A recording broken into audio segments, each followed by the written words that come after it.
শুরু করছি সাম্যের সাধন পার্ট 9। যারা যারা এর আগের এপিসোডগুলো দেখোনি তারা এক্ষুনি গিয়ে দেখে আসো, না হলে এই গল্পের আগামাথা কিছুই বুঝবে না। সাম্য যেদিন মাকে নিয়ে মামাবাড়ি থেকে গোপনে চলে এসেছিল সেদিন ছিল তার জীবনের সবচেয়ে কঠিন দিন, বাস্তবতাকে পরিপূর্ণভাবে উপলব্ধি করার দিন। কাছে ছিল মাত্র 20 টাকা। 20 টাকা বাস ভাড়া দিয়ে সে শহরে এসেছিল। ঠিকানাবিহীন যাত্রা, এখন যাবে কোথায়, খাবে কি, এরকম অসংখ্য ভাবনা ভাবতে ভাবতে সাম্য সেদিন রেলওয়ে স্টেশনে এসেছিল। তখন ছিল সন্ধ্যা। স্টেশনে তেমন ভিড় ছিল না। মা ছেলে প্ল্যাটফর্মে বসেছিল কিছুক্ষণ। প্ল্যাটফর্মে এসেও মা চিৎকার চেঁচামেচি করছিল। লোকজন উৎসুক দৃষ্টিতে তাদেরকে দেখছিল। সেদিন সাম্যের ওসব নিয়ে টেনশন হয়নি। চিন্তা ছিল একটাই, কোথায় থাকবো, কি খাবো।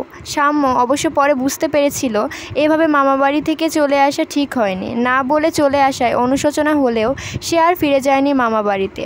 শেষ পর্যন্ত টি স্টলের গিয়ে কাজের বিনিময়ে একটা রুটি চেয়েছিল সাম্য। স্টল মালিক পানি বহনের বিনিময়ে তাকে একটি রুটি দিয়েছিল। সেই রুটি খেয়ে মা ছেলে স্টেশনে কাটিয়েছিল সারা রাত। পরে সাম্যের সব কথা শুনে মালিক সামাদ চাচা তাকে স্টেশনের পরিত্যক্ত জায়গায় থাকার ব্যবস্থা করে দিয়েছিল। শুরু হয়েছিল জীবনের নতুন অধ্যায়। ক্লাস 9-এ পড়া শিক্ষার্থী কাজ নিয়েছিল টি স্টলে। লেখাপড়া বন্ধ, ভালোই চলছিল টি স্টলের কাজ। ধীরে ধীরে তার পরিচিতি বাড়ছিল। হঠাৎ সামাদ চাচা টি স্টল বন্ধ করে দিল। সাম্য কাজ নিল রাইস মিলে। আজও সে রাইস মিলে কাজ করছে। তখন থেকে সাম্য রেলওয়ের সরকারি জায়গায় একটি ঘরে বসবাস করছে। এখানেই কাটছে তার দিন। এখানে আর যাই হোক, মায়ের চিৎকার চেঁচামেচিতে কেউ বিরক্ত হয় না। মামারা তার খোঁজ নিয়েছে কিনা তা সে জানে না, কিন্তু সে আজ অবধি মামাদের সামনে গিয়ে দাঁড়ায়নি। শহরের বাইরে জরুরি কাজ সেরে মেঠো পথ ধরে হাঁটছে সাম্য। রাস্তার দুধারে ঘন সবুজ গাছ। কিছুক্ষণ আগে বৃষ্টি হয়েছে। গাছের ফাঁক দিয়ে অস্পষ্ট দেখা যাচ্ছে দূরের গ্রামগুলো। অনেকদিন পর সাম্য প্রাকৃতিক সৌন্দর্য উপভোগ করছে।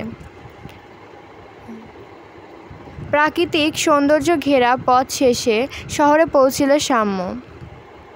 সাম্য রেল লাইনে দাঁড়িয়ে আকাশের দিকে তাকালো। ধীরে ধীরে রাত গভীর হচ্ছে।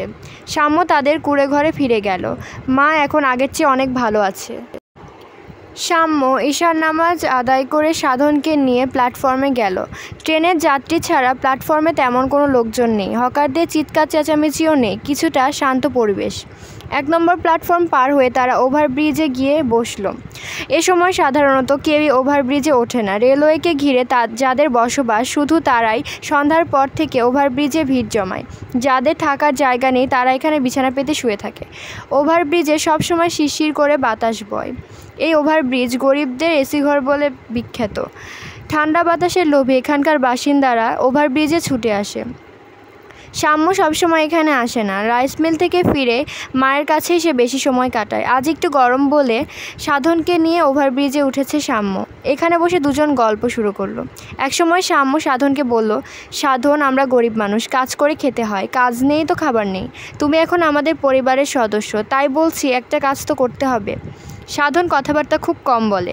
সে মাথা নেড়ে বলল, হ্যাঁ তুমি ঠিকই বলেছ, আমিও চাই কাজের বিনিময়ে খাদ্য অন্বেষণ করতে। তুমি কি কোনো কাজ জানো?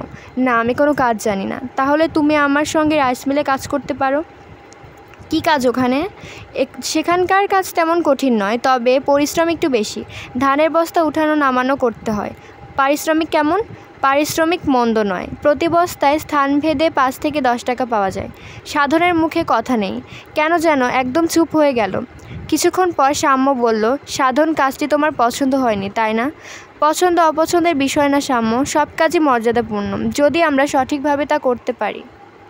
তাহলে কিছু বলছো না যে? সাধন আবারও চুপ। কিছুক্ষণ পর দীর্ঘ নিঃশ্বাস ছেড়ে বলল, সাম্য, উন্নত জীবন গড়তে হলে উন্নত লক্ষ্যের প্রয়োজন। তুমি কি চাও না স্টেশনের বস্তি ছেড়ে ভালো জায়গায় বসবাস করতে? হ্যাঁ চাই, কিন্তু কিভাবে? বাসা ভাড়া দিয়ে থাকার ইনকাম তো আমার নেই। সেজন্যই বলছি, জীবনের লক্ষ্য উন্নত করো এবং সেই লক্ষ্য বাস্তবায়ন করার চেষ্টা করো। সাম্য সাধনের জটিল কথাগুলোর গোড়ামাথা কিছুই বুঝতে পারছে না। সাধন আসলে কি বলতে চায়? উন্নত জীবন, উন্নত লক্ষ্য, এসব বিষয় সে কীভাবে জানলো? সাধন তো বলেছিল স্কুলে যাওয়ার সৌভাগ্য হয়নি তার। সে শুধু নিজের নামটি কোনোরকম লিখতে পারে। তাহলে এইসব বিষয়ে সে ধারণা পেল কিভাবে? সাধনের কথায় সাম্যের ভাবনায় ছেদ পড়ল। সে বলল, সাম্য, মনোযোগ দিয়ে কথা শোনো। পরবর্তী গল্প পার্ট 10-এ। Like subscribe.